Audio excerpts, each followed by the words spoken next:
ഇപ്പൊ ഞാൻ എന്നെ പറ്റി വീഡിയോ വരുന്ന കാണുന്നുണ്ടല്ലോ, ഇപ്പൊ ഞാൻ അങ്ങനെയുള്ള ഒരു വെടിയാണെന്ന് നിനക്ക് തോന്നുന്നുണ്ടോ? ഞാൻ നിന്നോട് എന്റെ പൈസയുടെ ബുദ്ധിമുട്ട് പറഞ്ഞല്ലോ. അപ്പം ഞാൻ വെടി, ഈ ആൾക്കാരെല്ലാം ഞാൻ വെടി എന്ന് പറയുകയാണ്. ഞാൻ നാളെ പോയി തൂങ്ങിച്ചെത്താൽ നിങ്ങളെല്ലാം എന്റെ കൂടെ നിൽക്കുമോ? ഇല്ല, നീ നിൽക്കും. സമൂഹം കൂടെ നിൽക്കുമോ? അത്രേ ഉള്ളൂ.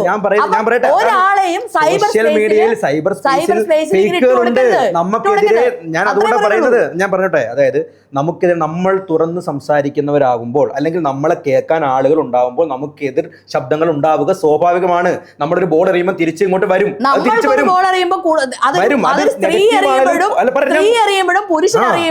അത് വ്യത്യസ്തമായ രീതിയിലാണ് സമൂഹം വർക്ക് ചെയ്യുന്നത്. തീർച്ചയായിട്ടും നെഗറ്റീവ് ആണെങ്കിലും പോസിറ്റീവ് ആണെങ്കിലും അതെ അതെ ഞാൻ ഇതെല്ലാം അംഗീകരിക്കുന്നു. പുരുഷാധിപത്യം എല്ലാം ഉള്ള സമൂഹമാണ്. അല്ലാന്ന് ഞാൻ ഇവിടെ വായിച്ചു ഞാനൊരു പൊട്ടനെന്ന് പറയുന്ന ജനങ്ങള് പുരുഷാധിപത്യമുള്ള ഒരു സമൂഹത്തിലാണ് നമ്മൾ ജീവിക്കുന്നത്. സ്ത്രീകൾ ഇവിടെ പ്രശ്നങ്ങൾ നേരിടുന്നുണ്ട്. പക്ഷേ ഈ ഒറ്റപ്പെട്ട ഈ ഷിംജിതയെ പോലുള്ള കേസുകൾ എല്ലാം അനുകൂലമാണ്, എല്ലാം പുരുഷന്മാരാണ് ചെയ്യുന്നതെന്ന് പറയരുത്. അതിനകത്ത് തെറ്റുള്ളതിന് നമ്മൾ തെറ്റാണെന്നും അതിനകത്ത് ശരിയുള്ളതിന് ശരിയാണെന്ന് ചൂണ്ടിക്കാണിക്കുക.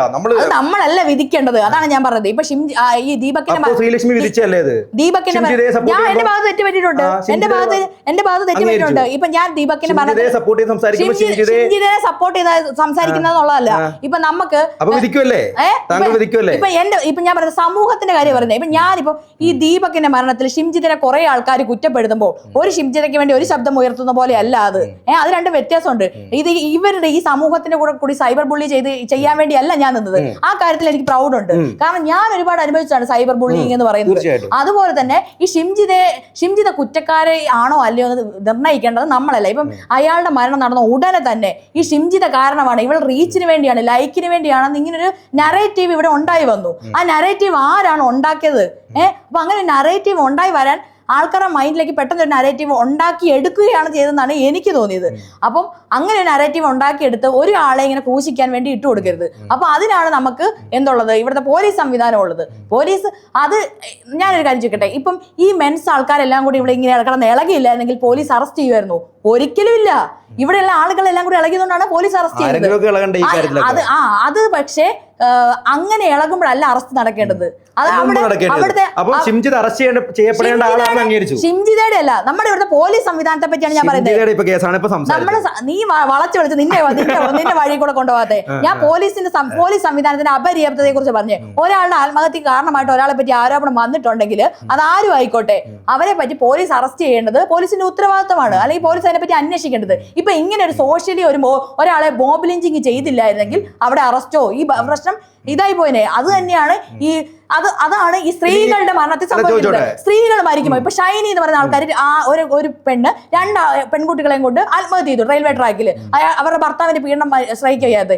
ഇപ്പം ഈ അന്ന് സമൂഹം ഇതുപോലെ ഇളകിയോ?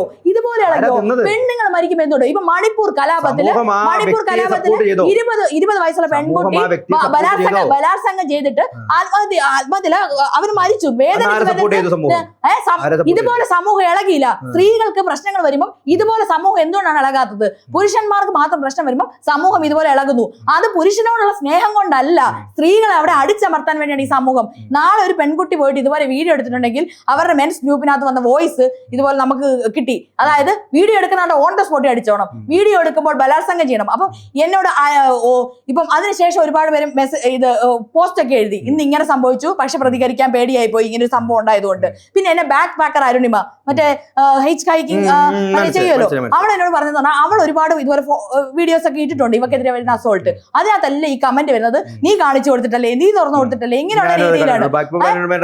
അങ്ങനെയാണ്. പക്ഷെ അവള് എത്രയോ പക്ഷെ അവള് പറഞ്ഞതെന്ന് പറഞ്ഞാൽ ഇനി ഞാനിങ്ങനെ ഒരു സൈബർ എനിക്കെതിരെ ഒരു അതിക്രമം ഉണ്ടാകുമ്പോൾ ഞാനത് തുറന്ന് പറയില്ല. കാരണം അവൾ സൈബർ കേസ് കൊടുത്തു, അതിലൊരു നടപടിയും ഉണ്ടായിട്ടില്ല.